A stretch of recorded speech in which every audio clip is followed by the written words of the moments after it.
নমস্কার। আমার প্রিয় দর্শক বন্ধুরা, চলে আসলাম তোমাদের সামনে দুর্দান্ত একটা ঘটনা নিয়ে। ঘটনাটা কিন্তু একটু অন্য ধরনের। আমরা প্রত্যেকদিন যেরকম ঘটনা পাই, আজকের ঘটনাটা মানে কি বলবো, দারুণ ভয়ঙ্কর। তো চলো বেশি কথা বাড়াবো না, না বকে সোজা ঘটনায় যাব। সবাইকে বলবো প্রত্যেক দিনের মতো একটা করে লাইক করে দাও। যারা এখনো পর্যন্ত চ্যানেলটাকে ভালোবেসে সাবস্ক্রাইব করোনি অবশ্যই করে নাও। তো চলো আজকে সোজা ঘটনায় যাব, বেশি কথা একদম বাড়াবো না।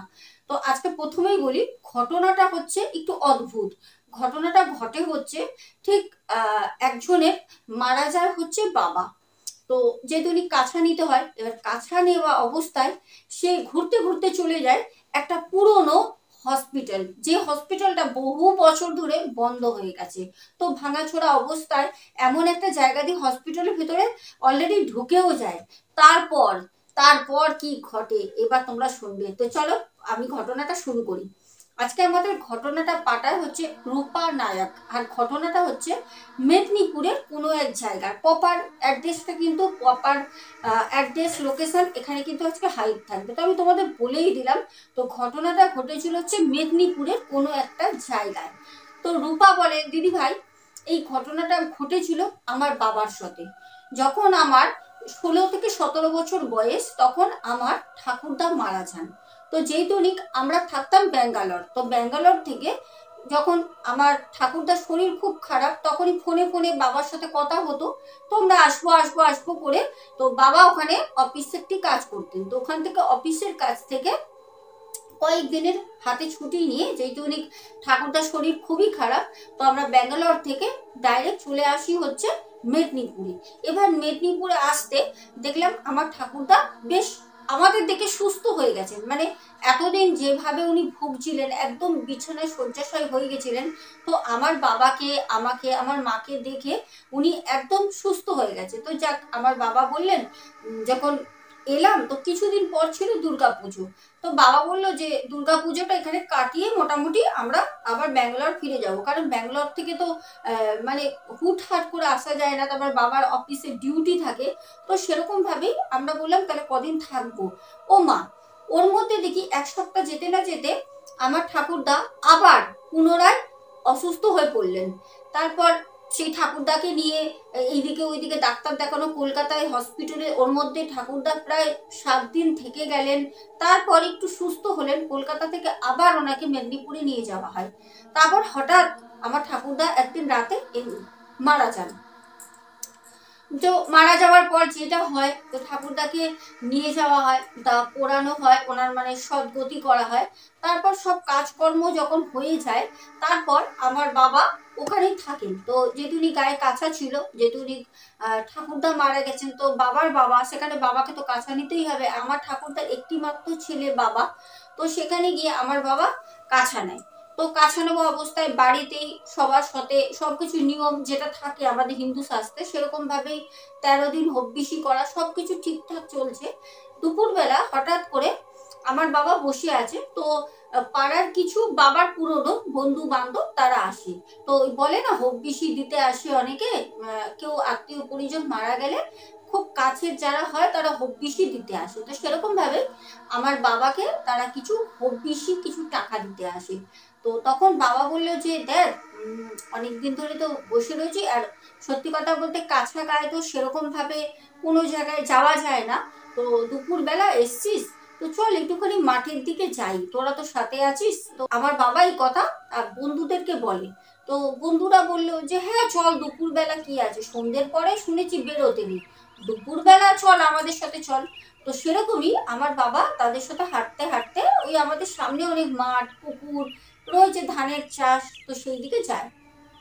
যেতে তখন বাবা ওই বন্ধুদের সাথে কথা বলছিল, মানে যারা হব্বিসি দিতে আসে ওদের সাথে কথা বলতে বলতে বাবার নজরে পড়ে দূরে একটা একদম গাছপালা হয়ে গেছে পুরনো ভাঙা চোরা একটা মানে কিছু বাড়ি ঘর মতো দেখতে পায়। তো বাবা তখন বলে যে ওটা কি রে, একদম ভাঙাচোরা অবস্থায়। তখন বলছে কেন, জানিস না তোরা তো অনেকদিন আসিস না, ব্যাঙ্গালোরে ছিলিস, তুই তো চলে গেলি, তারপরে তো তুই আসিস নি।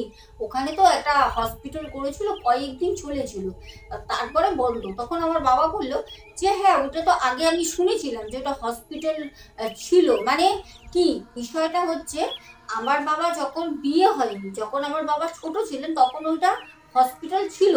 তারপরে কোনো কারণে সেটা বন্ধ হয়ে যায়। তারপরে যখন বাবা বিয়ে করে, তারপর বাবা আবার যখন ব্যাঙ্গালোর চলে যায়, আমি ব্যাঙ্গালোরেই হই। তো সেখানে কি বাবা প্রায় 6-7 বছর আর মানে দেশে যায়নি। তো সেরকম ভাবে ওইটা পুনরায় আবার হসপিটালটা কিছু দিনের জন্য চালু হয়, তারপর আবার বন্ধ হয়ে যায়। তো সেই হসপিটালটা ভাঙাচোরা গাছপালা হয়ে গেছে, অবহেলা কারণবশত, যেহেতু ওখানে তার পয় পরিষ্কার হয় না, একদম কোণে একটা ধারে।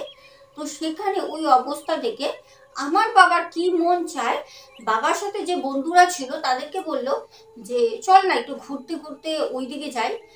তো সবাই তখন বললো দেখ এই দুপুরবেলা ওইদিকে যাওয়াটা ঠিক হবে, তোর বাবা মারা গেছে, গায়ে কাছার ওই যে।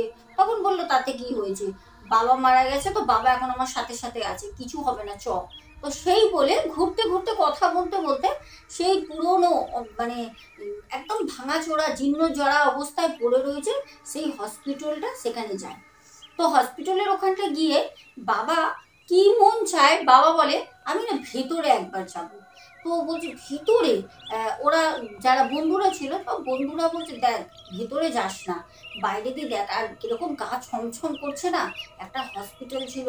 আর সব থেকে বড় কথা, হসপিটালের যে বেডগুলো থাকে না, সেইগুলো ভেতরে দেখা যাচ্ছে মানে ভেঙে চুরে গেছে তো দেয়ালগুলো, বেডগুলো সেই কোনোটা উল্টে পড়ে রয়েছে, কোনোটা নিচের দিকে বেড, উপর দিকে পা উল্টে ওরকম মেঝেতে পড়ে আছে দেখা যাচ্ছে। তো বাবা তখন বললো যে না আমার না কি জানি একটু ভিতরে যেতে ইচ্ছা করছে, একটু ভিতরে যাব। তো বন্ধুরা তখন বললো যে ঠিক আছে তাহলে চল। তো 4জন বন্ধু ছিল। তো 4জন বন্ধুর মধ্যে 3জন বললো দেখ আমরা ভর দুপুরবেলা এখন ঢুকবো না, বুঝেছিস তো, তুই যা। আর তা আমার বাবার সাথে বাবার আরেকজন খুব ছোটবেলার বন্ধু, সে বললো তাহলে তুই একা যাস না, তোর গাড়িটা এখন কাঁচা, সবে সবে বাবা মারা গেছে, 4-5 দিন হচ্ছে, চল তোর সাথে আমি যাই, তোর তো একা কোনো জায়গায় যাওয়াটা এখন ঠিক না, তুই যখন যাবি বলছিস চল, আমরা তো পাড়ারই ছেলে, আমরা তো প্রায়শই এখান থেকে মোটর বাইক নিয়ে যাচ্ছি আসছি, কোনো ব্যাপার না, তুই চল। তো সেই বন্ধুটা একটু সাহস বেশি, বাবাকে নিয়ে ভেতরে যায়।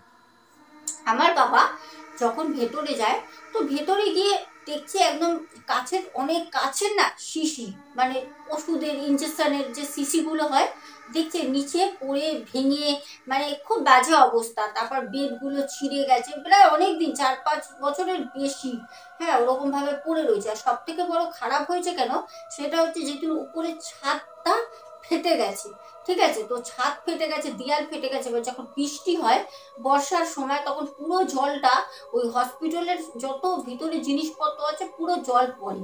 এবার পড়ে পড়ে কি হয়েছে, ভিতরে না যেই বেডগুলো, তারপরে সোফা, অনেক কিছু রয়েছে যেগুলো পুরো পচে নোংরা হয়ে গেছে, একদম মানে ঘৃণা লাগবে দেখলে। তো আমার বাবা তখন বলছে ইস কি অবস্থা, এরকম যদি আমাদের এখানে একটুখানি পয় পরিষ্কার হতো, তাহলে বল আজকে আমার বাবাকে কলকাতায় নিয়ে দৌড়াতে হতো না, বাড়ির একদম সামনে এরকম যদি হসপিটালটা থাকতো। হসপিটালটা বন্ধ হয়ে গেছে বলে আজকে আমাদের এই গ্রামের মানুষের কিছু হলেই কলকাতায় নিয়ে যেতে হয়। আমার বাবা ওই হসপিটালের ভিতরে তার বন্ধুর সাথে কথা বলছে, এই দিক থেকে 3জন বন্ধু বাইরে দিয়ে নাম ধরে ডাকছে আমার বাবাকে আর সেই বন্ধুকে, যে চল দুপুরবেলা আর কি করছিস, ওর ভিতরে কি আছে চ। তো যাই হোক, ওখান থেকে বেরিয়ে যখন আসছে, তখন আমার বাবার গায়ে যে কাঁচাটা ছিল, সেই কাঁচাটা কোনো কারণে ওখানে একটা ওই বেডের সাথে, মানে যে হসপিটালের বেডগুলো থাকে, বেডের পায়ার সাথে আটকে যায়। এবার যখন আটকে যায়, তো বাবা আর বাবার বন্ধু তো দুজনে কথা বলতে বলতে আসছে, এবার হট করে যখন আটকে গেছে, তো আমার বাবা না ওই সময় একটু ভয় পেয়ে যায়। যতই হোক একটা কাঁচা গায়ে থাকলে না একটা গন্ধ থাকে, হ্যাঁ, তো শ্রাদ্ধ শান্তি হবে, একটা মানুষ মারা গেছে, তো হট করে না বাবা ওই সময় ভয় পায়।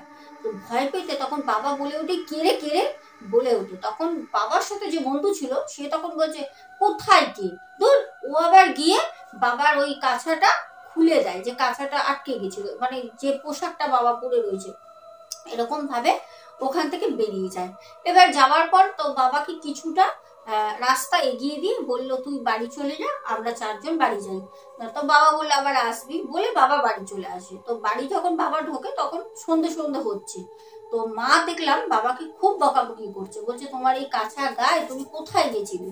তখন বাবা বললো এই এদিকে ঘুরছিলাম, অনেক বছর তো পাড়ায় আসি না, তো গ্রামটা আমার খুবই তো মনে পড়ে, এই গ্রামে ঘুরছিলাম।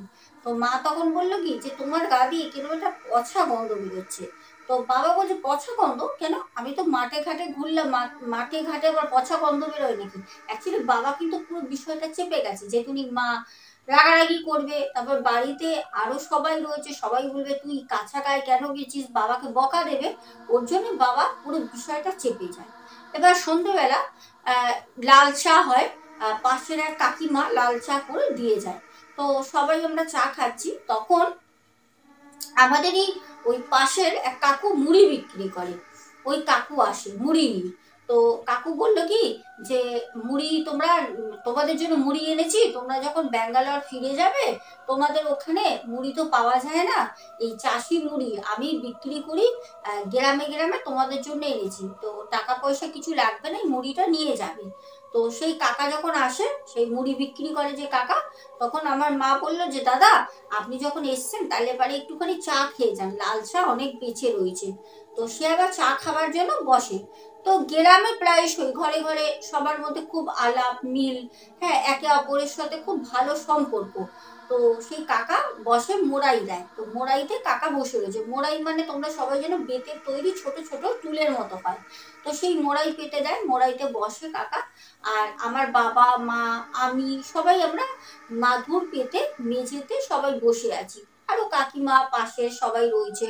হ্যাঁ, তো এরকম সময় হট করে ওই মুড়ি কাকু তখন বলছে যে ওই যে ওখানে যে হসপিটালটা রয়েছে না, জানিস ওই হসপিটালে কদিন আগে একটা মেয়ের ডেড বডি পাওয়া গেছে। তখন আমার বাবা বলছে ওই পুরনো হাসপাতালে, বলছে হ্যাঁ। তো বলছে কোথাকারের মেয়ে, বলছে জানি না কোথাকারের মেয়েটা, এখনো মুখ চেনা যায়নি, পুলিশ এসেছিল বডি নিয়ে গেছে তুলে। আর ওই মেয়েটা মনে হয় আমাদের আশেপাশে গ্রামের না, কারণ শুনে তো আশেপাশে সবাই এসেছিল গ্রাম থেকে, কিন্তু কেউ মেয়েটাকে চিনতে পারিনি, মানে শনাক্ত করতে পারিনি যে কোথাকার। তো সবাই বলছে যে গ্রামের লোকরা হয়তো কলকাতার দিকে কোনো ছেলে মেয়ে পালিয়ে এসছে, হয়তো মেয়েটাকে হত্যা করে দিয়েছে। তো আমার বাবা তখন বলছে কিরকম বয়স, তখন বলছে ওই 20-21 বছর বয়স হবে। তো মেয়েটাকে গলায় ফাঁস দিয়ে ওর ভিতরেই পড়েছিল। এবার কি হয়েছে, ওর ভেতরে তো সচরাচর গ্রামের লোকরা ঢোকে না, একদম মানে পুরনো একটা হসপিটাল, তার মধ্যে বহু বছর ধরে ওরকম পড়ে রয়েছে, আর কেউ ওই ধারে কাছে যায় না। ওইদিকে আমাদের কিছু গ্রামের বউরা সকালবেলা উঠে গরু নিয়ে গেছিল, কারণ ওই পুরনো হসপিটালের পেছনে অনেক বড় বড় ঘাস হয়েছে। তো ওইখানে গরুগুলোকে সকালবেলা বেঁধে দিয়ে আসে, আবার 10টা-11টার দিকে সকালে নিয়ে চলে আসে, ভোরে ভোরে বেঁধে দিয়ে আসে, ওরা এই ওখানে ঘুরে ঘুরে ওরা ঘাস খায়। তো তখন ওই গ্রামের বউরা ওই গরু বাঁধতে গিয়ে দেখে ওই মেয়েটার পা বেরিয়েছিল। এবার জৈতুনিক দেয়ালগুলো তো পুরোই ভেঙে গেছে, তো দেখতে দেখতে যাচ্ছিল গরু নিয়ে, তো একজন দেখে এরকম একটা পা। তারপর তো সেই পুরো পাড়া রুটে যায় যে পা দেখা গেছে, কে আছে কে আছে, তো পাড়ার ছেলেরা কিছু ঢুকে দেখে। তখন আমার বাবা বলছে কই আমাকে, কই আমাকে ওরা দুপুরবেলা আসলো হব্বিসি দিতে, ওরা তো আমাকে এই কথা বললো না, আমি তো ওইদিকে গেছিলাম। তখন আমার মা বলছে তুমি হসপিটালের দিকে গেছিলে না, ওই জন্য তোমার গা দিয়ে এরকম গন্ধ বেরোচ্ছিল, বিচ্ছিরি দুর্গন্ধ। তখন ওই মুড়ি কাকু বলছে যে দেখো তোমরা তো শহরে থাকো, এখন তো তোমরা শহরবাসী হয়ে গেছো, গ্রামে এসছো, একটুখানি সবকিছু মেনে চলাই ভালো। তোমার বাবা মারা গেছে সদ্য, তোমার গায়ে এখন কাঁচা, ঠিক আছে, তুমি কাঁচা নিয়েছো, এরকম সময় তুমি এই দিকে ওই দিকে যেও না। হসপিটাল জায়গাটা তো এমনিতেই ভালো না, তার মধ্যে ওইটা পুরনো একটা হসপিটাল যেটা ভেঙে চুরে পড়ে রয়েছে বহু বছর ধরে, ওইদিকে মোটামুটি কেউই যায় না। সকালবেলা ওই গরু বাঁধতে বউরা যায় গ্রামে, কি দরকার ওইদিকে তোমার যাওয়ার? তো তখন বাবা বললো যে না আর তো যাবো না, আর তো মোটামুটি 10 দিন মতো কাজটা মিটলে সোজা চলে যাব, আর তো আসবো না এইদিকে, ওই একটু ঘুরতে ঘুরতে গেছিলাম, দেখে আসলাম। তখন মুড়ি কাকু কথা বলে চলে যায়। এবার আমার বাবা দেখলাম একটু চুপচাপ হয়ে কিছু একটা মনে মনে ভাবছে। তো আমার মা তখন বলল যে তুমি কোথায় গেছিলে সত্যি করে বলো। তো এই কথা বলতে বলতে বাবা মায়ের সাথে দুটো কথা নিয়ে কাটাকাটি হয়। তো বাবা তখনও বলছে না যে আমি ভিতরে গেছিলাম বা কিছু, যাই হোক গেল। এইবার পরের দিনকে রাতের বেলা তো ফল টল খেয়ে মিষ্টি খেয়ে শুয়ে পড়ি আমরা, আর বাবা ফল খায়। পরের দিনকে ভর দুপুর বেলা ওই 2:30-3টে বাজে। এবার বলি, আমার যেটা দাদুর বাড়ি মানে ঠাকুরদার বাড়িটা হচ্ছে টিন দিয়ে করা, ঠিক আছে? গ্রামের মানুষ তো টিন দিয়ে অনেক বড় অনেকগুলো ঘর, হ্যাঁ 4টে প্রায় বড় বড় ঘর করা রয়েছে টিনের। আর বারান্দাটার সামনে বিশাল বড় বারান্দা, বারান্দায় বেগুন চাষ, আলু চাষ, কপি চাষ, মানে সিজনে সিজনে সব কিছু চাষ হয়। আর ওই চাষেরই মানে জমি থেকে নিজেদের তুলে তুলে সেগুলোই প্রত্যেকদিন খাওয়া হয়। আর পুকুরও আছে পাশে, ঘরের পাশে পুকুর আছে, পুকুর থেকে জ্যান্ত মাছ তোলে, ওই তুলেই মোটামুটি চলে যেত। এইবার ভর দুপুর বেলা ওই যে পুরো ফাঁকা উঠোন, উঠোনে খটখট করছে রোদ দুপুরবেলা, আর গ্রীষ্মকাল ছিল মানে প্রচন্ড গরম, হ্যাঁ আর রোদ তো। এবার বাবা বলছে কি টিনের ঘর প্রচন্ড গরম হচ্ছে। তো আমার বাবা বলছে যে গরমে থাকা যাচ্ছে না। তো বাবা ঘর থেকে বেরিয়েই ওই যে সামনে আমাদের ফাঁকা উঠোনটা রয়েছে, উঠোনের ওখানে একটা ছোট্ট করে মানে ছাউনি করা আছে আম গাছের নিচে। তো ওই আম গাছের নিচে যখন আমার ঠাকুরদা বেঁচে ছিল, ওখানে বসে বসে না ঠাকুরদা পাড়ার ঠাকুরদার বৈশী সব যারা বন্ধু ছিল তাদের নিয়ে তাস খেলতো দুপুরবেলা। তো ওইখানটা আমার বাবা বলল যে এই ঘর থেকে একটা চেয়ার দে তো রূপা, আমার কাছে চেয়ারটা চাই। তো আমি বাবাকে একটা চেয়ার দিই, বাবা দেখলাম চেয়ারটা নিয়ে ফোনটা নিয়ে চলে গেল ঠিক সেই আম গাছের যে ছাউনিটা রয়েছে ওইখানে গিয়ে বাবা দেখি ফোন ঘাটছে আর বসে আছে। এবার আমি আর মা চুপ করে দুজনে ঘরে গিয়ে শুয়ে পড়ি। কি করবো, দুপুরবেলা পুরো ফাঁকা, চারপাশে শুধু ঘুঘুর ডাক আর পাখির শব্দ ছাড়া দুপুরবেলা কিচ্ছু নেই। বাইরে না রোদে ঝলসাচ্ছে। আর আমার বাবা 2-3 বার স্নান করেছে, তাও বাবার প্রচন্ড গরম লাগছে। বাবা বলছে আমার খুব গরম লাগছে। এবার বাবা কাছা নিয়েছে, হতে পারে কাছা যে পোশাকটা থাকে সাদা, ওর মধ্যে তো একটা মার থাকে, হতে পারে তার জন্য বাবার খুব গরম লাগছে। তো বাবা ওখানে গিয়ে গাছতলায় বসে রয়েছে। হঠাৎ করে আমার বাবা দেখে, সেটা বাবা পরে বলে, বাবা বলছে আমি দেখছি আমার বাবা ওইখানে উঠোনে ঠিক আমি দেখছি একটা লিচু গাছ রয়েছে, মানে আম গাছ এই সাইডে, লিচু গাছটা ওই কোণে। বাবা বলে লিচু গাছের ওখানটা আমি দেখছি পেছন ফিরে বাবার দিকে কেউ একজন লুঙ্গি পরে গামছা কাঁধে দিয়ে দাঁড়িয়ে রয়েছে। এবার আমার বাবা ফোন ঘাটছে, ফোনের দিকে মন, বাবা তো এইদিকে ওইদিকে তাকাচ্ছে না। বাবা ফোন ঘাটছে বসে বসে, ঘাটতে ঘাটতে অনেকক্ষণ ধরে ফোন ঘাটতে ঘাটতে ভালো লাগে না, চোখটা তুলে তাকিয়েছে। যেই তুলি সোজা সুজি তো এইদিকে আম গাছ ওইদিকে লিচু গাছ উঠোনের মধ্যে। তো বাবা যখন এরকম করে তাকিয়েছে তখন থেকে ঠিক আমার ঠাকুরদার মতো কেউ একজন দাঁড়িয়ে রয়েছে, কিন্তু পেছন ফিরে বাবার দিকে পেছনটা। তো বাবা তখন দেখে ভাবছে যে কি, বাবা ভেবেছে মুড়ি কাকু, পাশেই থাকে তো মুড়ি কাকু, ভেবেছে মুড়ি কাকু এসছে, মুড়ি কাকু লুঙ্গি পরে দুপুরবেলা। তো বাবা আবার ফোন ঘাটছে, বাবা জানে যদি ওই মুড়ি কাকু হয় সে তো আসবেই। তো বাবা ফোন ঘাটতে ঘাটতে অনেকক্ষণ পর বাবা আবার তাকায়, তাকাতে দেখে ওই যে মুড়ি কাকুর মতো যাকে দেখে লুঙ্গি পরা, যেটাকে বাবা মুড়ি কাকু ভেবেছে, দেখছে সে ওখানে আর নেই। তো বাবা আবার ফোন ঘাটতে ঘাটতে দেখছে না মশা ধরছে। তো বাবা আবার ওখান থেকে উঠে চলে আসে ঘরে।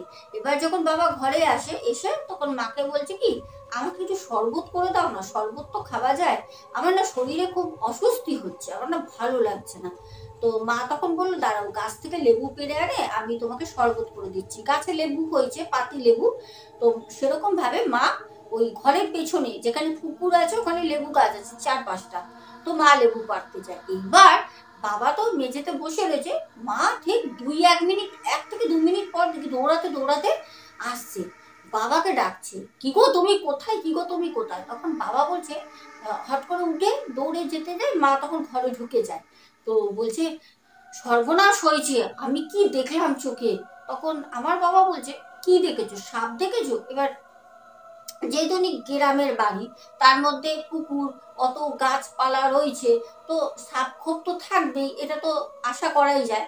তখন আমার মা বলছে, সাপ দেখিনি, আমি তোমার বাবাকে দেখেছি। বলছে, তুমি আমার বাবাকে দেখেছো? আমার বাবাকে? তখন আমার বাবা হেসে বলছে, তুমি কি পাগল হয়ে গেছো নাকি?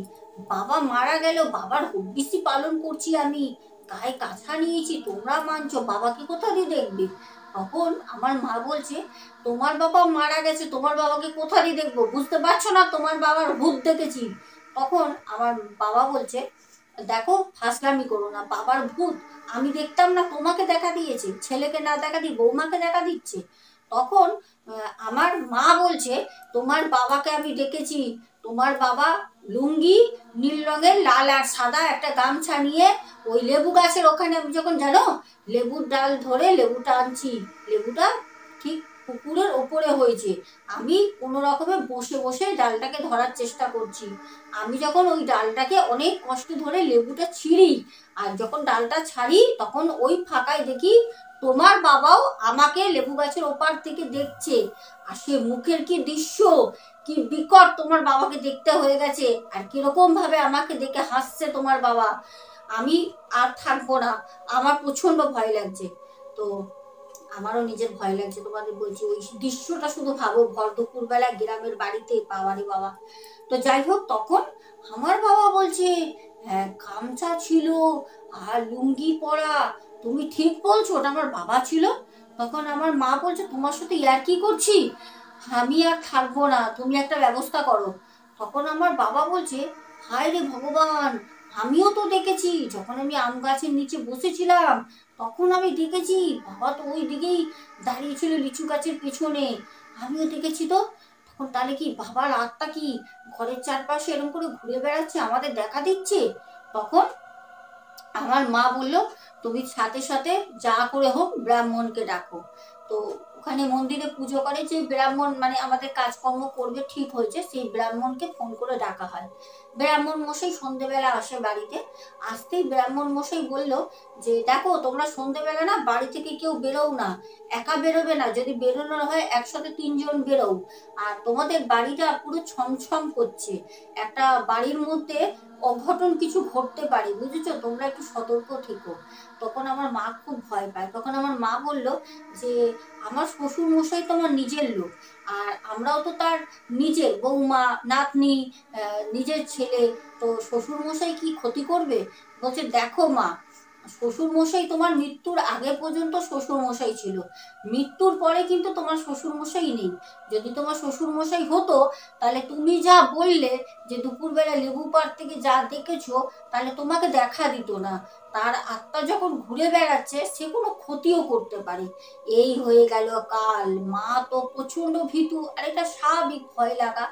বাবাও তখন খুব আতঙ্কে। তখন বাবা ওই 4 বন্ধু যে বাবার পুরনো ছিল, যারা এসেছিল হব্বিসি দিতে, ওদেরকে ফোন করে ডাকলো। ওরা আসলো, ওদেরকেও কথাটা বললো। তখন ওরা বললো যে, দেখ আর তো প্রায় হয়েই গেল, আর হাতে 3-4 দিন বাকি, কোনো রকমে বাবার কাজটা ভালো করে করে তোরা চলে যা। আর এই বাড়ি ঘর এরকম তালা মারা অবস্থায় পড়ে থাক। এখন তো তোর মাও নেই, মারা গেছে, আর তোর বাবাও ছিল, চলে গেছে, তুই তো বাড়ির এক ছেলে।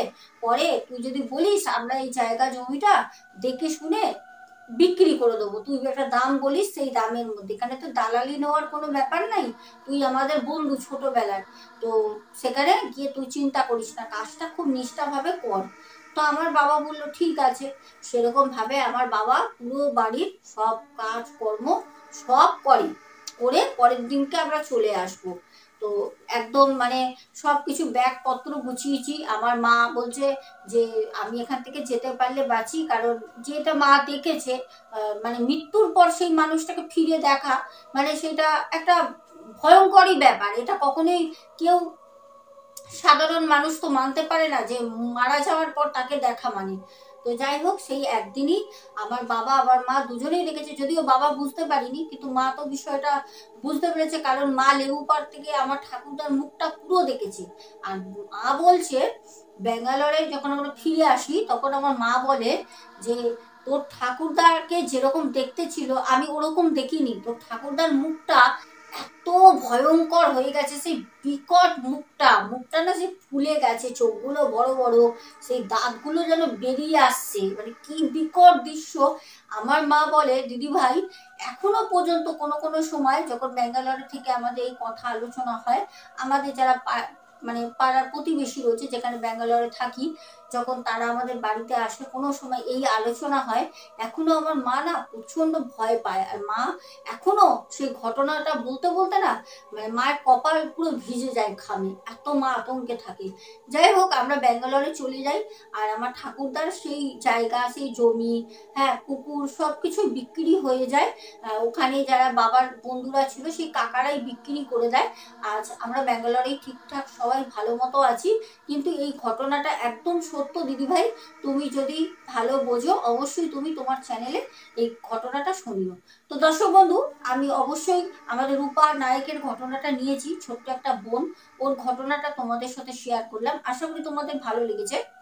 আরো একটি কথা, সেটি হচ্ছে তোমরা আমাকে এই দুদিন আগে যারা যারা হোয়াটসঅ্যাপ করেছিলে, আমার ফোনটা যেহেতু খারাপ হয়ে গেছিল, তোমাদের বলেছিলাম আমি কোনো ঘটনা কিন্তু পাইনি, সিমটা আমি অন্য একটা ফোনে সেট করেছি, বাট কোনো ঘটনা আমার কাছে নেই। 3-4টে হোয়াটসঅ্যাপের নাম্বার আমার কাছে আসে, আমি তোমাদেরকে বলবো তোমরা যদি আজকের ঘটনাটা শোনো, পুনরায় আমাকে ঘটনাগুলো তোমরা আবারও হোয়াটসঅ্যাপ করো, ঠিক আছে? স্ক্রিনে দেওয়া নাম্বারে আজকে আমি নাম্বারটা তোমাদের জন্য দিয়েই দিলাম। তো চলো, সবাই খুব ভালো থেকো, দেখা হবে আগামীকাল ঠিক রাত 10টায়। আজকের ঘটনাটা কেমন লেগেছে কমেন্টসে জানিও। আজকের মতো টাটা, গুড নাইট, সবাই খুব ভালো থেকো।